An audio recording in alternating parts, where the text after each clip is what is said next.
Hello there, welcome back to my world of stuff. My name is Paul Mount. I decided to do something different with this video. I'm tilting the camera at a bit of a Dutch angle, as they call it. Yeah, change is as good as a rest. Right, I'm going to do something slightly different for this video. I'm going to do some Doctor Who news, because everyone gets very excited about that on YouTube. And gets lots of clicks, which is always good. So I'm going to just round up some bits of Doctor Who news. You'll know about this. You'll have seen all this. I noticed there's a lot of Doctor Who people on YouTube who post lots of videos when Doctor Who magazine comes out, where that's where you tend to get the news items and so on about Doctor Who. I'm just going to do a roundup of a couple of bits and pieces that have been announced in the last couple of days. And then I'm going to do a roundup of a couple of other things, a couple of films I've watched, a couple of news bits, and a bit of commentary on the Marvels, which is in cinemas now. Let's go!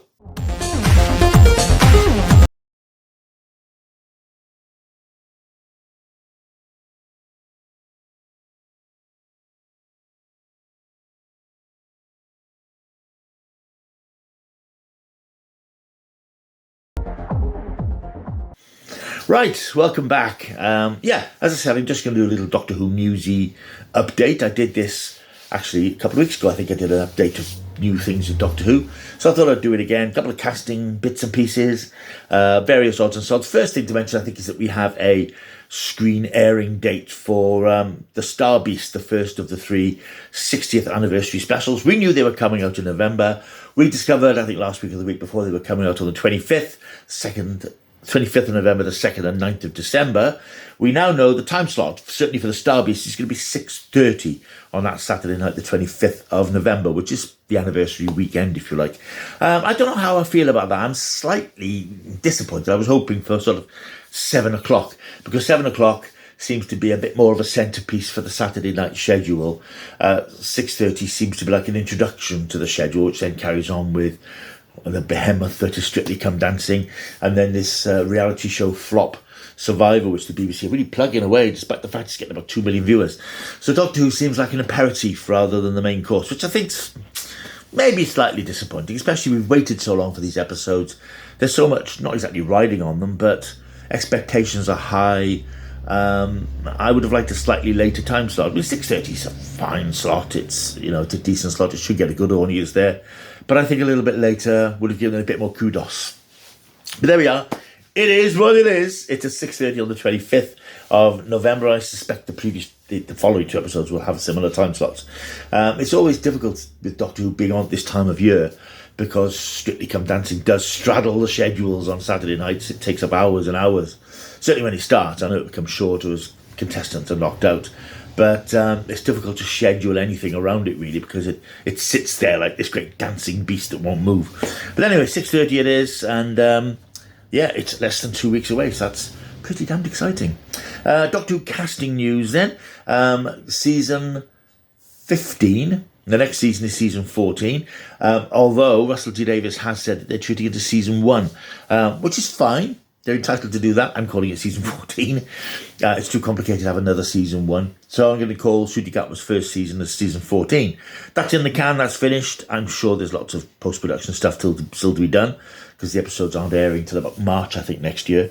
But we have production's already begun on the following season. That they're getting episodes under their belts. Russell T Davies has promised that there will be Doctor Who every year, and I think that's part of the deal with Disney.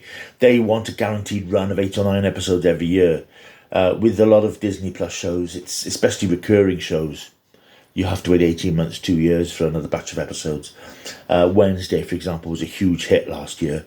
God knows when we're going to get the second season. I know the actor strike has got in the way a little bit, but I think it'll be useful, certainly for British audiences, to get a regular fix of Doctor Who, albeit 8 or 9 episodes, instead of the 13 or 14 we were used to.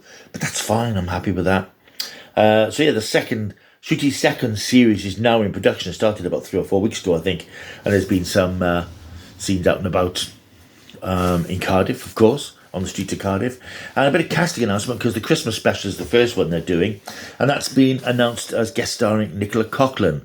Now, I know of Nicola Coughlan. I don't think I've ever seen her in anything apart from chat shows. I know she's one of the stars of Derry Girls, which was the Channel 4 comedy, which I think was a sort of lazily described as a female in-betweeners. I never saw any of that. It's one of those shows I sort of think I should take a look at that, but I haven't got around to it. She's also one of the stars of Bridgerton, the period series on Netflix, which I've never watched because I don't do stuff like that. But I'm aware of her presence. I've seen her on award shows, I've seen her on chat shows. I know that she is a name at the moment and a good bit of casting. So, yeah, she's going to be in the Christmas special. I don't know who she's playing.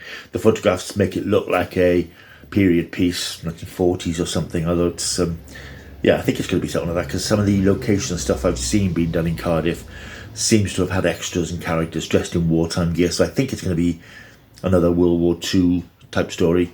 Anyway, guest starring Nicola Coughlan. We discovered last week, or the week before, whatever it was, that there was going to be a special Doctor Who segment on this Friday's Children in Need telethon. This, of course, is the BBC charity appeal, which runs every November. Has been for donkey's years. In its prime when Terry Wogan used to host it, of course, now we get people like Mel Giedroyc co-hosting along with other people.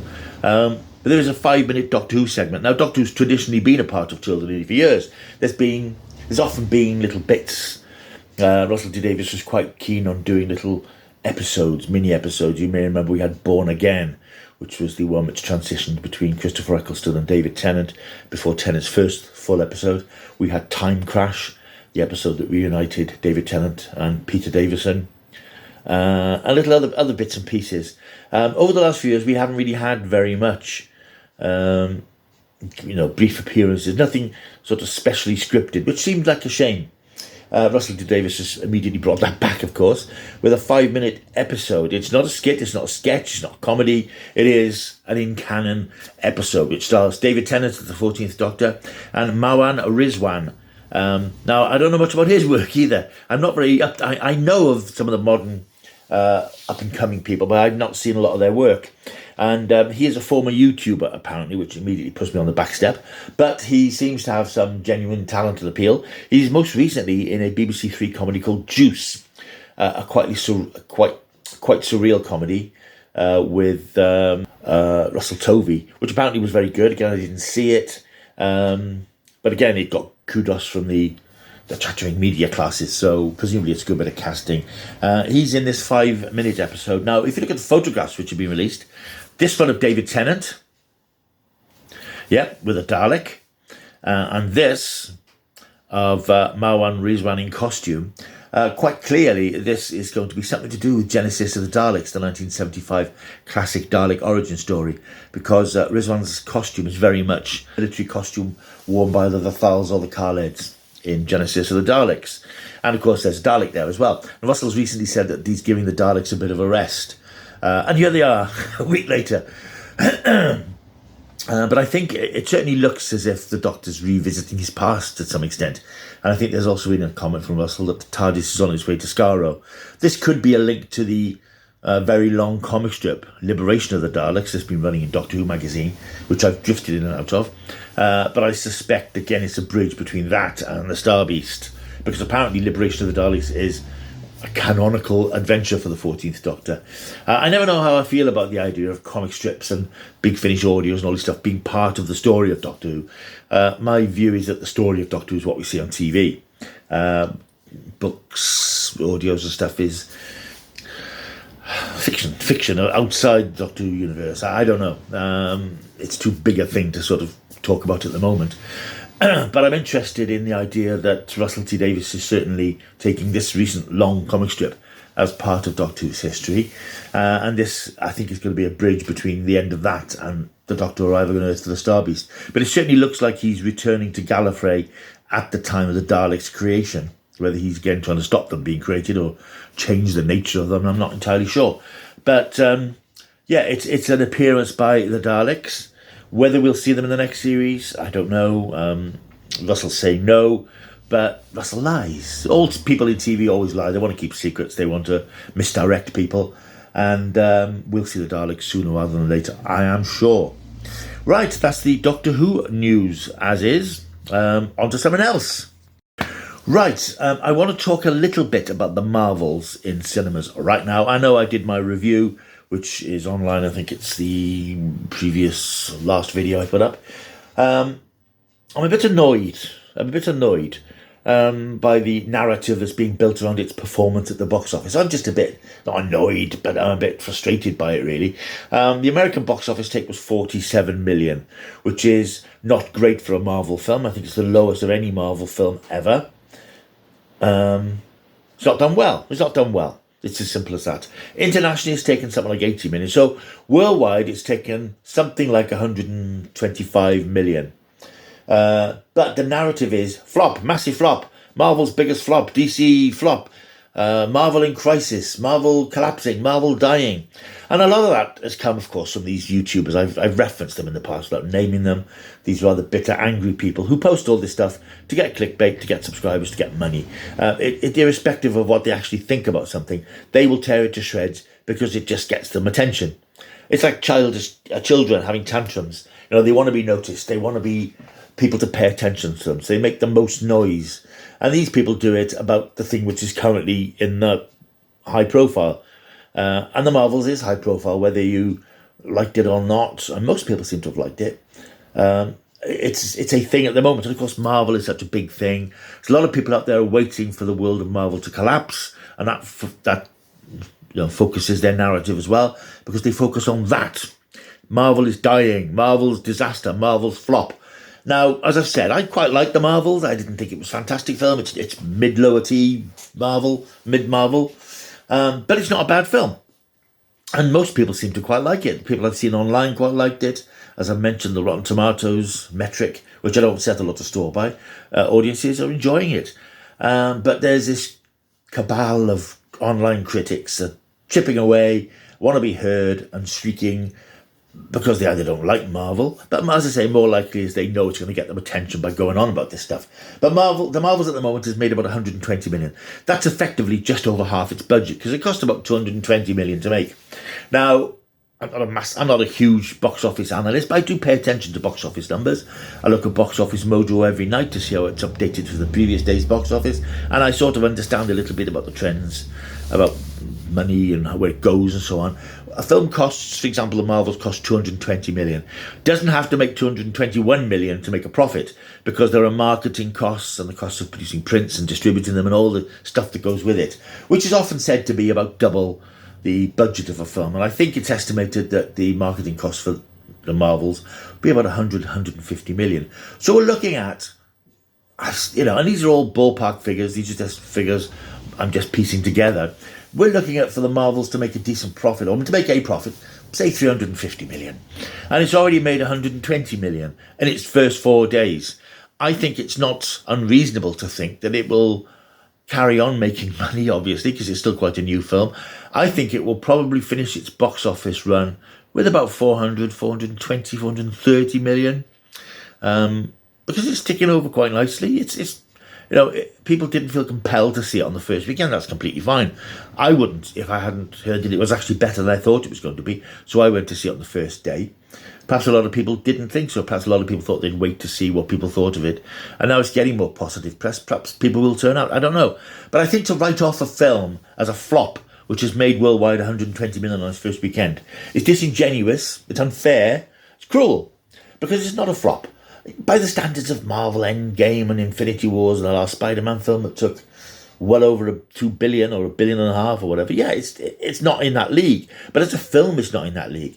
And the first Captain Marvel film took 1.1 billion, but that was on the basis of the first female superhero Marvel lead. And although people call this a sequel to that, it isn't really, because it's not Captain Marvel 2.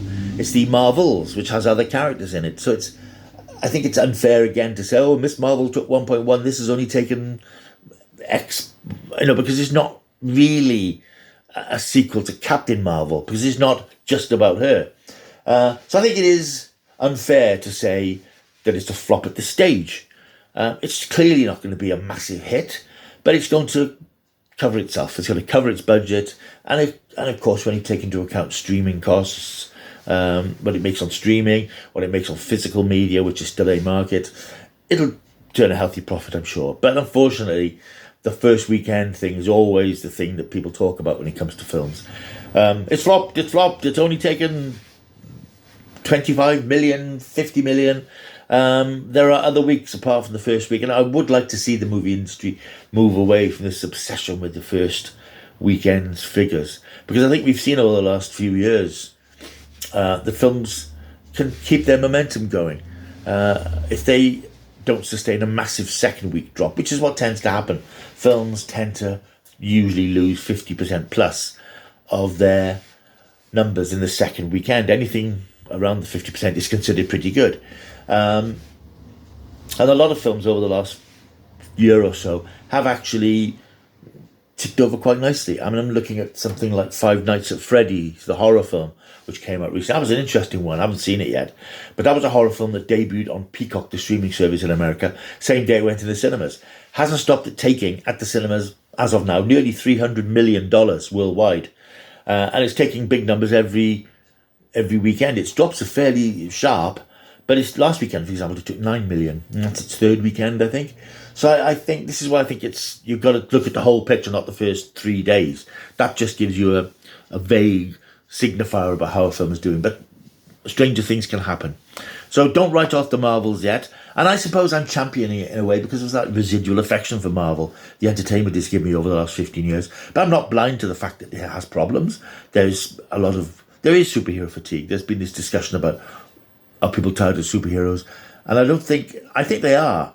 Generally, whether it's a good film or a bad film, I think there's a certain reluctance to get involved in the superhero genre. I know Guardians of the Galaxy 3 did very well, but it was the last part of a story that people were invested in, characters they were invested in, which sort of militates against the idea of superhero fatigue. But it depends. It's a massive sort of thing to talk about. But I think undoubtedly people will go and see the characters that they know and love, that they've seen before. They're not that keen on new ones, which is why I say Blue Beetle didn't do very well, Flash didn't do very well.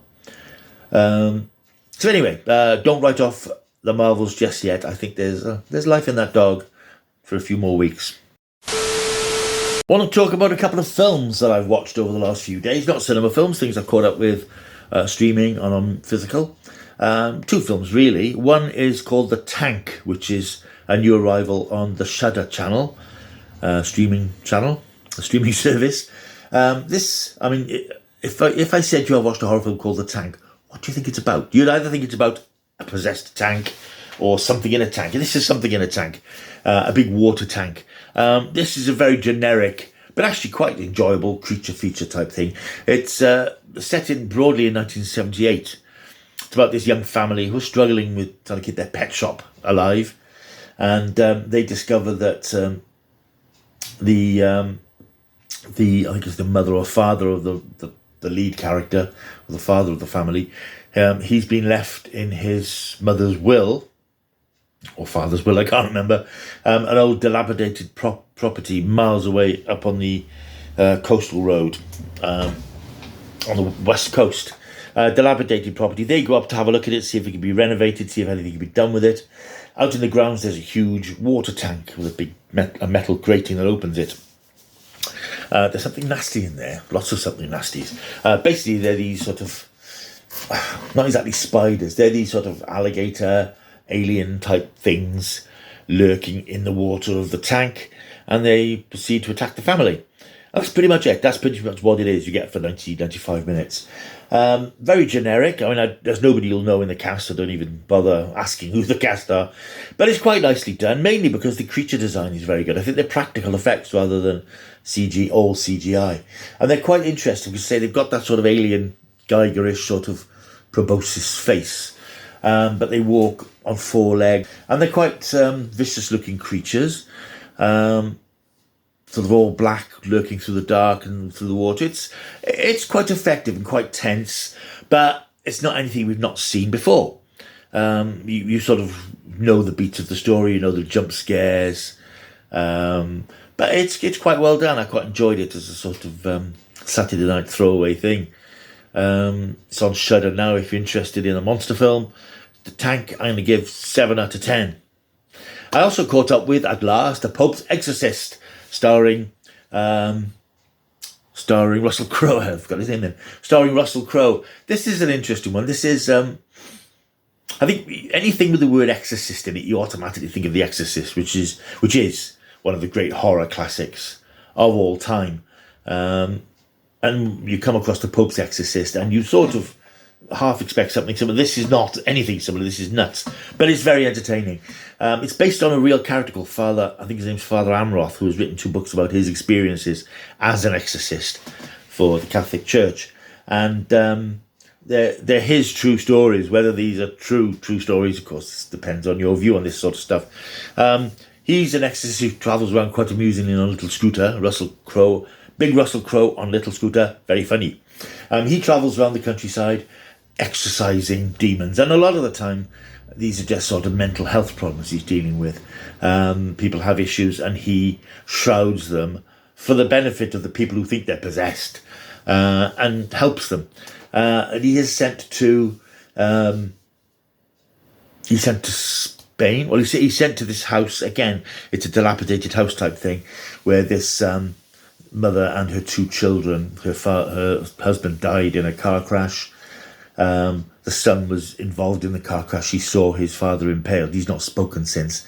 And the sort of bratty teenage girl who's got no respect for her mother. They move into this dilapidated house, which is being slowly redecorated. There's an accident. The workers refuse to work on the house anymore. And suddenly the young boy is showing signs of being possessed. He's got marks all over his face, red eyes, starts effing and jeffing. And the news of this gets back to the Vatican, and they send Father Amroth to find out what's going on.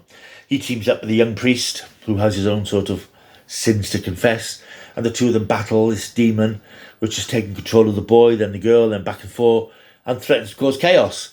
And it goes bonkers. The last act is just crazy. I mean, you realise the difference between the subtle sort of disturbing horror of The Exorcist and this, which is just, quite explicit in its demons and its effects, and it's rattlingly stupid, but it's very enjoyable. I mean, Russell Crowe's having a great time playing this part. You can see he's really enjoying himself. It's sort of the last few scenes sort of, you might as well have, please give us a sequel or a franchise across the screen, because it's setting it up for that so blatantly. It's quite amusing, but I quite enjoyed it. I mean, it is daft. It's very, very silly in the last act. It's a bit of everything but the kitchen sink thrown at the screen, but it's quite good fun. I quite enjoyed it, so I'm going to give that 7 out of 10 as well. That's the Pope's Exorcist, which it's on a streaming service. It's on physical media. You can watch it however you want. Finally, I'm going to talk about a book.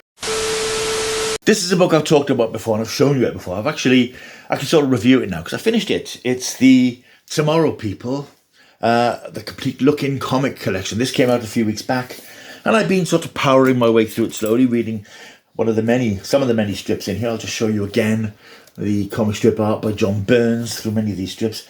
I won't go on long about this, but I finished reading this last night. There's loads of comic strips that were published in Look-In and various Look-In annuals and so on over the years. It's volume 1. There were so many strips. It ran from 73 to 76 in Look-In. It's the story about the next stage of human evolution, the Homo superior, kids who have extraordinary powers, telekinesis, teleportation, television, maybe not television, but and they use these powers to benefit and help mankind. The series, as I say, ran for 6 years. The series is a bit tacky. It was sort of ITV's answer to Doctor Who, but it didn't even have the budget of Doctor Who. Special effects were a bit ropey, but it was one of those wish fulfillment things, I think, for kids who like the thought of being better than adults and having powers and being able to do things that adults can't do.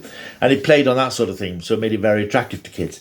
And I remember these comic strips appearing in the Tomorrow People. I don't remember in Look-In. I don't remember the stories exactly, but it was actually good fun to read these again. And some of the stories are very good. A lot of them were written by Angus Allen, who I think was the publisher of Look-In at the time, and or the editor, and he used to write most of the comic strips. He had a prodigious imagination. He could churn these things out.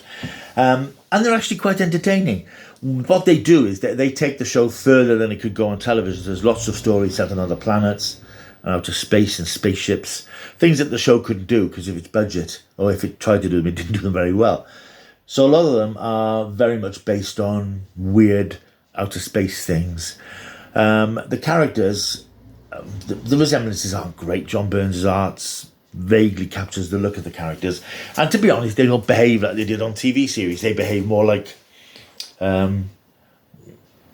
rather bland sort of heroes. There's no sense of personality between each other, which you did get in the TV series. And because it's a kids' comic strip, obviously, I mean, there was no swearing or strong language in the TV series, but in this, you get people shouting, "Great Caesar's Ghost," and "By the stars, my stars," and stuff like that, which you got a lot in British comic strips, which were people who couldn't swear using these sort of expressions of surprise. But they're very entertaining stories, even the silly alien ones. There's some daft ones. There's one about a scientist who's created a giant robot gorilla and wants to create an army of them to invade Britain. Lots of stories are about aliens coming to Earth with fleets nearby and landing on Earth and having little odd adventures. The best stories, as with the TV series, are the ones that are a bit more grounded. There's a very good one about a pop group which is influenced by aliens to make young people aggressive, and that sort of reflects The Blue and the Green, one of the earliest Tomorrow People TV serials, which is really good. And there's another one about missing scientists who are apparently killed, but are turned into sort of wraiths for an alien race who want them to help them with their technology. So some of those stories are a bit more grounded, and they're a bit more interesting and a bit more relatable to the TV series. There's a couple of time travel stories. There's one very good one where they developed time travel technology, which they never really did in the series. They're testing out this time box thing. It takes them back to takes them to Germany, and because what they do there affects the course of the war. And they come back to find that Britain's become a Nazi state. Science fiction staple, but quite entertainingly done and quite cleverly resolved. Another time travel one, it's almost like a two-part story where John's hitherto unmentioned brother Colin is an astronaut. They try to rescue him. They end up going back in time to medieval times. They're just good, romping, fun adventures. So if you like the Tomorrow People on TV, I think you'll find much to enjoy in this book. It may be hard to get rid of now because it was get hold of because it was a fairly limited print run. But if you can get it, if you remember the old series quite fondly, the stories sort of evoke the concept of the series, and they do take some of the ideas a bit further than the show did. But all in all, it's an enjoyable read, and I'm quite pleased that I've read all of it. Very often with these sorts of things, you buy them and flick through them and think, that's good, and put it on the shelf. But with these comic strips, I read the UFO ones that came out last year. I've got the Space 1999 one I'm reading at the moment. But it's nice to have finished the Tomorrow People, the Complete Looking Comics Volume 1. Volume 2 is out in February, I think. Right, that's me for this unusual episode. Hope you've enjoyed it. If you have stumbled across it, why not like and subscribe? Subscribers are stuck, really stuck at the moment. I was very pleased to get over 400, and now I'm at 409, and nobody new is coming on board. So please, if you found this video vaguely entertaining and enjoyable, why not click that subscribe button, which is there. Like and subscribe, leave a comment. That would be marvellous. Come and join my world of stuff. I will see you soon. Until I do, keep taking the stuff.